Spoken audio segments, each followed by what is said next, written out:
I used to hate meal prep, not because of the effort, but because the food just wasn't worth eating. So today I'm going to show you something that tastes absolutely incredible. It reheats perfectly. This is lemon garlic chicken and crispy potatoes. Before we get started, this is everything we're going to need for today's recipe, plus oil, salt, and pepper. Let's start off with our chicken. I've got 1 kilo or 2.2 pounds of boneless and skinless chicken thigh. Add it into a bowl. Season with 2 teaspoons of smoked paprika, 1 teaspoon of dried oregano, 1 teaspoon of garlic powder.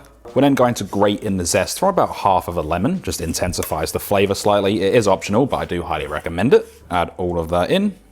Slice about half of the lemon, just make sure there's no seeds in there, and then squeeze in the juice. You are more than welcome to add the whole lemon if you want to, or even just a little bit more. I also like to get my thumbs in there and just squeeze out a little bit of that pulp as well. It's all extra flavor.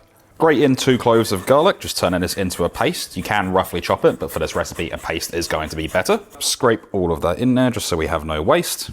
Add in 1 tablespoon of olive oil. You can use spray oil to cut the calories. Season with a nice pinch of salt and hit it up with about 20 cracks of black pepper. Give it a good mix with clean hands. Just make sure all of those ingredients are combined. All of that chicken is covered in all of the seasoning, getting in any of the little nooks and crannies as well. And you can do this ahead of time. You can make this the day before, or you can use it straight away, or even marinate it up to 30 minutes. The choice is all yours, how long you want to marinate it for. Obviously, the longer the better, as that flavor intensifies.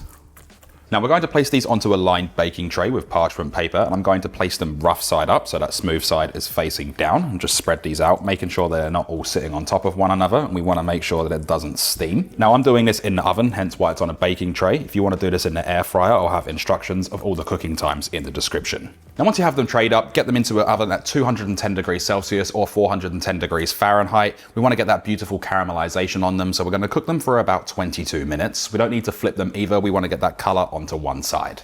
In the meantime, we'll prepare 1 kilo or 2.2 pounds of any all-rounder potato. For this, I'm not going to peel them, I'm going to leave the peels on for extra flavor and nutrition, but we'll slice these in half and then into quarters. Rotate and then just chop these up into bite-sized pieces, making sure they're all the same size so everything cooks at the same time. You can cut these however you like as well. Don't have to cut them the exact way I'm doing it. Get the potatoes into a bowl and season with 2.5 teaspoons of smoked paprika, 1 teaspoon of garlic powder, add in a nice big pinch of salt, 10 cracks of black pepper, and 1 tablespoon of olive oil. Again, you can use spray oil for this too.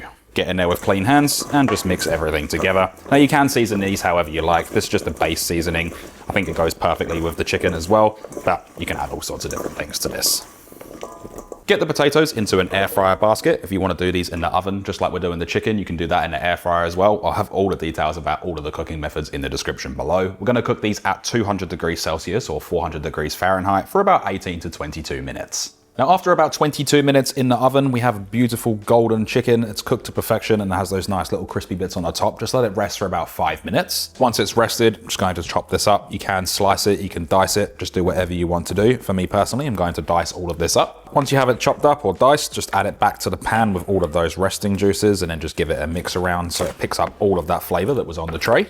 And right about now, you should have some beautiful looking potatoes that are nice and crispy on the surface. Now this recipe makes 5 750 milliliter portions. I'm starting off with the potatoes, just dividing it by 5. If you want complete accuracy, I do recommend weighing the total amount and then dividing it evenly. Next in is the chicken. You can either place this on top of the potatoes or off to one side like what I'm doing. You will have a lot of pan juices left over as well, so make sure you drizzle them over the top so nothing is wasted and it's all extra flavor. To finish it off, I'm using a little bit of sriracha mayo, just squeezing that over the top. You can use any sauce of your choice or leave it completely plain, but I do recommend adding this on after you've reheated it. I'm just showing you the final product, and then I'm going to finish it off with a little bit of flat leaf parsley.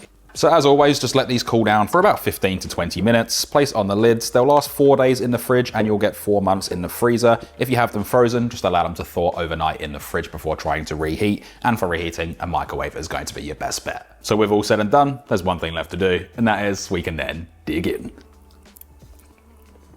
The chicken and the potatoes have a really nice smoky flavor. That chicken's really juicy, and then the sriracha sauce just tops it all off. But like I said, you can use any sauce of your choice. An absolutely delicious meal, super simple to make, and it reheats perfectly.